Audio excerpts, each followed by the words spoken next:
Bonjour, ça fonctionne. Bienvenue sur cette vidéo. Je suis donc Marie-Laure Vedel.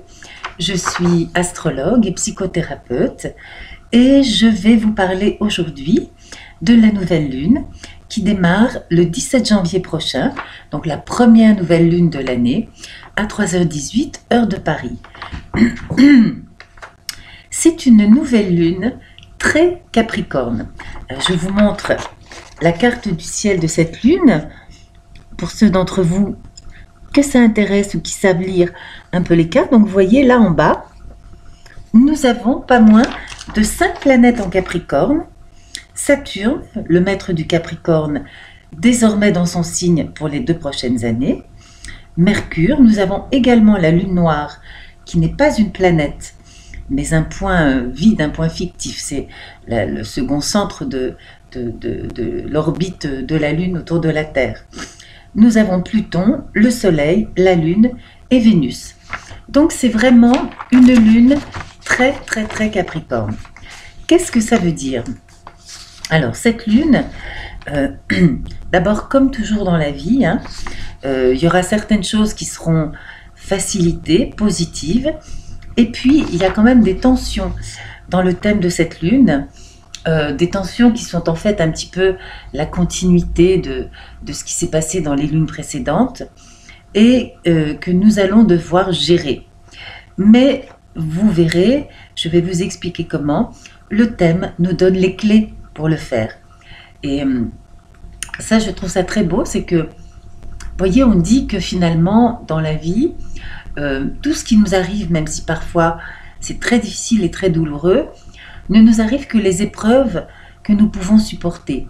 Et en tout cas, quand on fait par exemple les thèmes individuels des personnes, eh bien on se rend compte que à chaque fois qu'il y a une tension dans un thème, il y a une clé, un moyen d'y remédier, quelque chose qui va venir nous aider à gérer ça d'une manière la plus satisfaisante possible. Alors, parlons déjà du signe du Capricorne. Le Capricorne, c'est la responsabilité, le travail, la persévérance. Le travail, c'est aussi la carrière, puisque le Capricorne est lié à la maison 10. C'est un signe de sérieux, d'honnêteté, de fiabilité.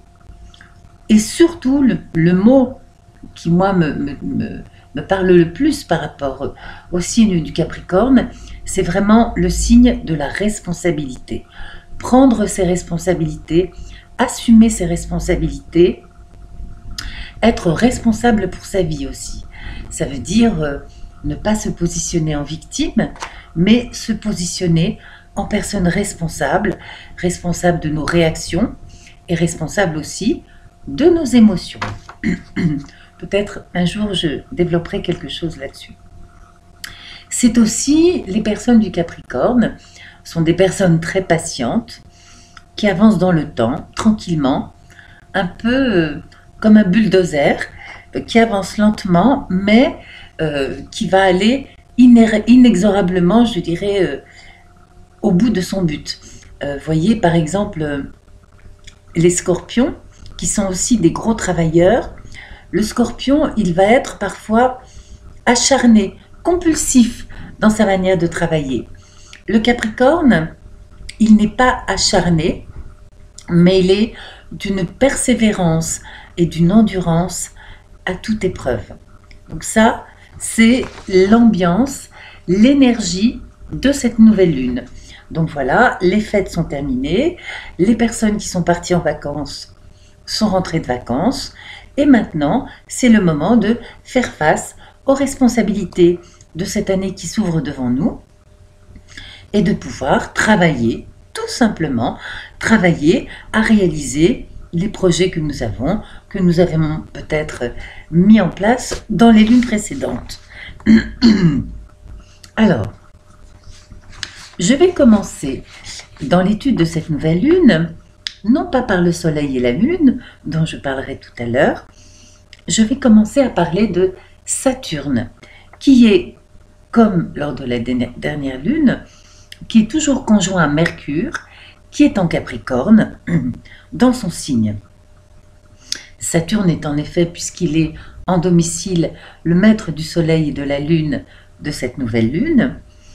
Et ce Mercure conjoint à Saturne nous donne vraiment déjà beaucoup de ressources parce que ça nous donne une réflexion lucide sur les choses, ça nous donne beaucoup de profondeur dans notre pensée, ça nous donne aussi, alors peut-être au niveau communication, une communication on va dire un peu plus restreinte, un peu plus avare, mais où nous n'allons pas parler pour ne rien dire. Lorsque nous allons parler, c'est que nous avons vraiment quelque chose d'important à dire. Donc, tout cela, rien que ça déjà, ce sont de bonnes ressources pour gérer correctement ce début d'année. Alors, maintenant, parlons un petit peu des aspects. Saturne est encore dans l'orbe du trigone à la planète Uranus, bien que il a changé de signe. Mais bon, on peut encore accepter ce trigone. Donc, comme nous l'avons déjà dit lors des lunes précédentes, Saturne-Mercure au trigone d'Uranus, ça veut dire que nous travaillons maintenant à mettre en place des changements dans notre vie d'une manière créative. Et si des changements se produisent dans notre vie dont nous ne sommes pas apparemment responsables, si ce sont des événements de l'extérieur qui vont nous pousser à changer, eh bien, cette conjonction Saturne-Mercure va nous permettre d'analyser les situations avec lucidité, avec intelligence, et va nous permettre de trouver des solutions nouvelles, créatives, durables, positives. Donc ça, c'est un bon aspect. Alors, cet aspect va être ressenti par tout le monde, mais encore plus intensément pour les personnes du Capricorne, du Verseau, du Bélier et du signe du Lion, qui est donc trigone avec les signes de feu. Très bien. Alors maintenant, parlons du Soleil, de la Lune et de la planète Pluton. En effet, le Soleil, la Lune, Vénus sont carrés à Uranus. Ce qui va venir renforcer ce carré Pluton-Uranus qui est présent dans le ciel depuis plusieurs années et qui a entraîné beaucoup de choses pas toujours faciles à gérer. Alors, en fait, je vais plutôt commencer par Pluton-Uranus. Pluton-Uranus, en réalité, c'est un carré qui est vraiment pas facile à vivre. Uranus, c'est la planète de la révolution, de la liberté, de l'affirmation de notre individualité plutôt. C'est aussi une planète très créative. Pluton, c'est la planète de la transformation au sens de la mort et de la renaissance. Donc si toutes les deux étaient au trigone l'une de l'autre, ce serait magnifique. On dirait, waouh, mais quel merveilleux changement il va y avoir. Là, elles sont en carré. Ça veut dire que ces changements vont se faire possiblement dans la tension, dans les conflits, voire dans la violence. Vous savez, en fait, je crois que je l'avais déjà dit dans des précédentes vidéos, mais ça peut être utile de rappeler, quand ce carré Pluton-Uranus s'est formé dans le ciel, c'est là qu'ont commencé toute cette série de révolutions dans les années, je crois que c'était 2013, toute cette série de révolutions, la révolution du jasmin et toutes ces choses. Donc, vous voyez, c'est vraiment quelque chose de très intense et de pas toujours facile à gérer. Donc ça se retrouve au niveau mondial, mais bien sûr, ça va se retrouver aussi dans nos vies individuelles. Alors, ce carré-là, dans cette nouvelle lune, il est d'autant plus fort que donc le Soleil, la Lune et Vénus sont elles aussi carrées à la planète Uranus. Alors, qu'est-ce que ça veut dire ? Ça veut dire que nous risquons d'avoir dans notre vie à nouveau des conflits, des ruptures, puisqu'il y a donc le carré Uranus-Vénus qui Un carré Uranus-Vénus, souvent, va nous donner tellement envie d'indépendance, d'affirmer notre autonomie, notre individualité, que nous n'allons pas être trop capables de faire les compromis qui seraient nécessaires éventuellement à la poursuite d'une relation harmonieuse. Donc c'est vraiment, il y a des possibilités de conflit, des possibilités de rupture. Avec le soleil et la lune, il y a aussi possibilité de problèmes électriques. D'ailleurs, moi, au moment où je vous parle, un gros orage est en train d'éclater au-dessus de ma tête, là où je suis, sur la Côte d'Azur.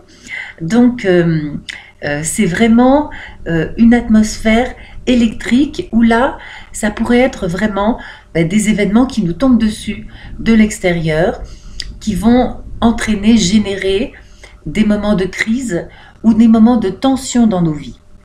Alors, c'est là que ça peut aussi toucher les ordinateurs, les voitures, tout ce qui est électrique. Donc là, ce qui est magnifique, c'est que le thème donne deux solutions. La première solution, j'en ai déjà parlé, c'est cette conjonction Mercure-Uranus qui va...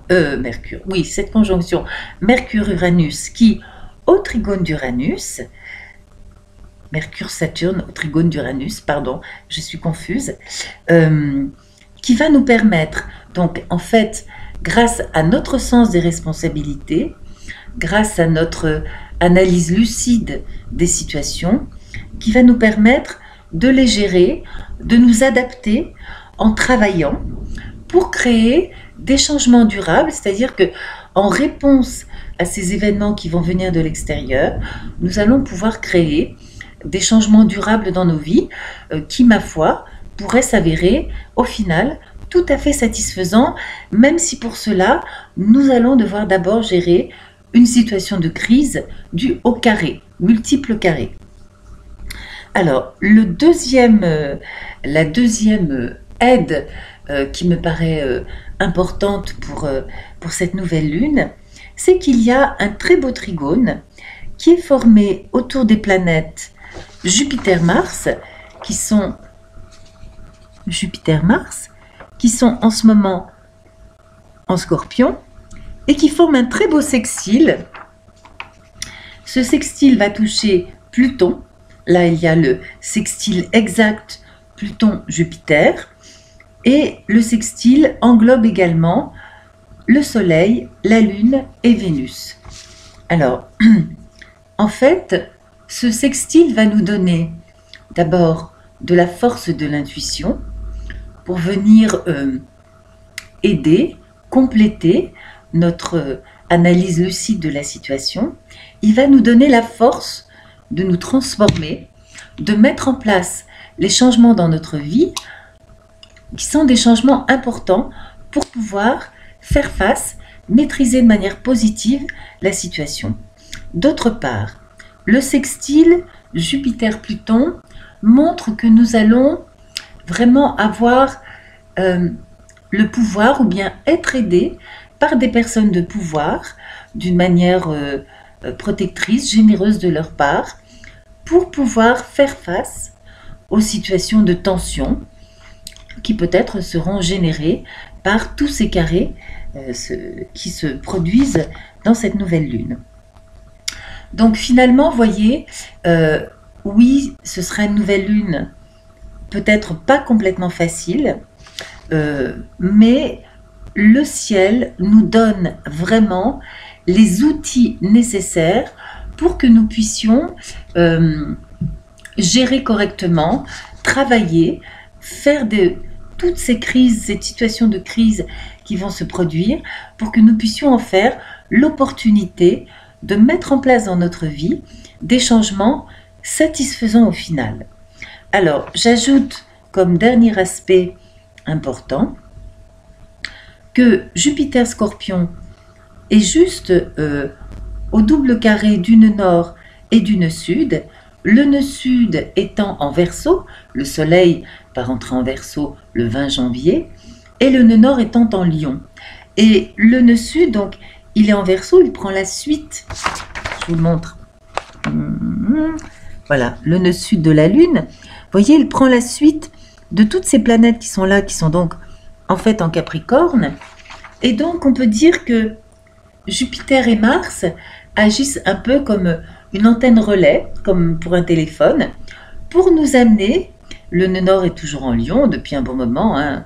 Le nœud de la Lune passe à peu près 1 an et demi dans un signe, donc là, il est toujours en Lion. Donc, toujours nous propose de nous affirmer, de prendre notre place différemment dans la société, dans notre vie, dans le monde. Et nous propose d'être créatifs aussi. Et donc, ces planètes, Jupiter et Mars en Scorpion, qui sont donc vraiment dans le signe de la transformation, et le sextile d'ailleurs, très beau sextile exact de Jupiter à Pluton, qui est la planète de la transformation, eh bien, par notre intuition, par toute cette énergie que nous allons générer avec Mars en Scorpion, nous allons pouvoir faire le relais pour que tout ce qui se produit maintenant dans notre vie, nous puissions donc l'utiliser, travailler pour mettre en place des changements qui soient au final satisfaisants pour nous. Voilà, donc pour finir, je voudrais vous dire une citation que mon premier professeur d'astrologie, il y a de ça fort longtemps, c'est un très vieux monsieur maintenant, et c'est un monsieur du signe du Capricorne, qui est toujours ascendant Scorpion, donc il est vraiment, c'est sa lune là, puisqu'en plus l'ascendant de cette nouvelle lune est en Scorpion. Et alors il m'a dit une phrase que j'ai entendue depuis bien des fois, qui a été attribuée à bien des personnes de l'histoire. Lui, il me l'a vendue comme étant une phrase de Guillaume d'Orange. Et Guillaume d'Orange, il y en a eu plusieurs des Guillaume d'Orange dans l'histoire. Mais la phrase est très belle. Elle dit « Je n'ai pas besoin d'espérer pour entreprendre, ni de réussir pour persévérer. » Et je trouve que c'est une phrase très Capricorne. Ça veut dire que, quelles que soient les situations de crise, quelles que soient les difficultés de notre vie, je n'ai pas besoin, je vous la redis, d'espérer pour entreprendre, ni de réussir pour persévérer. Donc on est bien là, dans cette attitude très Capricorne, que je nous encourage tous à adopter pour cette nouvelle lune, qui est de dire voilà, nous avons des responsabilités, nous avons des choses à faire, eh bien nous les faisons, quelles que soient les surprises, les choses inattendues qui se produisent dans nos vies, eh bien nous traçons la route, nous avançons et nous faisons ce qui doit être fait. Voilà mes chers amis, il me reste à vous souhaiter donc une magnifique année 2018, pleine de prospérité, d'amour, de santé, et surtout une année dans laquelle nous allons continuer à travailler pour accomplir notre destin le mieux que nous pouvons avec l'aide des étoiles, pour pouvoir vraiment chaque jour faire simplement de notre mieux. Et déjà si on arrive à faire ça, eh bien ce sera déjà formidable. J'ai décidé maintenant de venir vous parler dans ces vidéos 2 fois par mois. Donc aujourd'hui, j'ai traité uniquement la nouvelle lune et dans quelques jours, je mettrai une nouvelle vidéo en ligne où je vous parlerai de la prochaine pleine lune qui aura lieu le 30 ou le 31 janvier. Voilà, je vous embrasse, je vous remercie du fond du cœur de m'écouter, de participer à ma passion pour l'astrologie et puis je vous souhaite tout le meilleur et je vous dis à bientôt. Au revoir.